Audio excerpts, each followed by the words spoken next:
10 signs na mahusay ang HR ng kumpanya ninyo. Sa maraming kumpanya, hindi masyadong maganda ang reputasyon ng HR. Madalas nangyayari yan kapag ang HR ay kulang sa capability, both in the practice of HR and in leadership. Napakahalaga ng competent na HR because HR can have a huge influence on the culture and performance of the company. So, paano mo malalaman kung mahusay talaga yung HR ninyo? Tingnan nyo to. Number 1, naintindihan ba nila yung negosyo? Alam nila kung paano kumikita ang kumpanya, ano ang goals nito, at ano ang people issues na nakakaapekto sa business performance.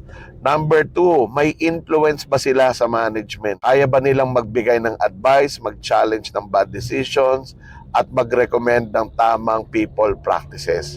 Pinakikinggan sila dapat because they have credibility. Number 3, pinapalakas ba nila ang leadership capability ng mga managers? Hindi nila inaako lahat ng people problems dapat. Tinuturuan nila ang managers kung paano mag-hire, mag-develop, mag-manage ng performance, magbigay ng feedback, at humawak ng tao. Number 4, maayos ba at magkakaugnay ang HR systems nila? Yung hiring, onboarding, performance management, learning, rewards, career development, succession, dapat may malinaw na sistema at nagtutulungan ang mga ito. Number 5, marunong ba silang kumuha at mag-retain ng tamang talent? Hindi lang sila dapat naghahanap ng tao na pwedeng punan yung bakante.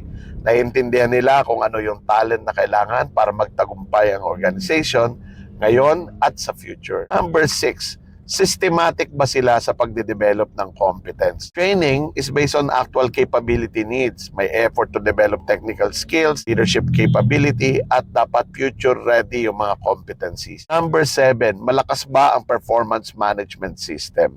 Malinaw ang expectations, may regular performance conversations, may recognition, may development, at may accountability kapag hindi naaabot ang standards.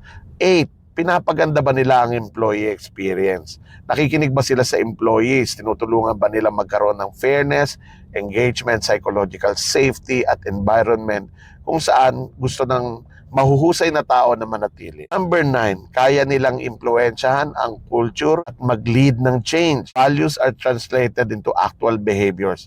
Kapag may kailangan baguhin sa culture, leadership practices, structure, or ways of working, kaya tulungan ng HR ang organization na gawin iyon. At pansampu, gumagamit sila ng data para magdesisyon. Hindi puro opinion at hula lang.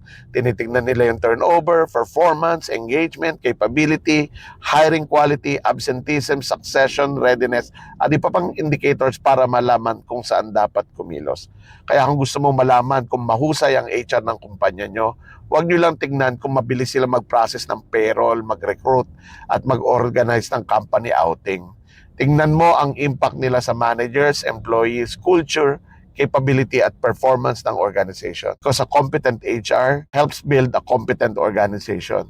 At kapag ill-equipped ang HR, mahihirapan sila magkaroon ng sapat na influence para hubugin ang culture at people practices ng kumpanya. HR should be one of the strongest drivers of organizational capability.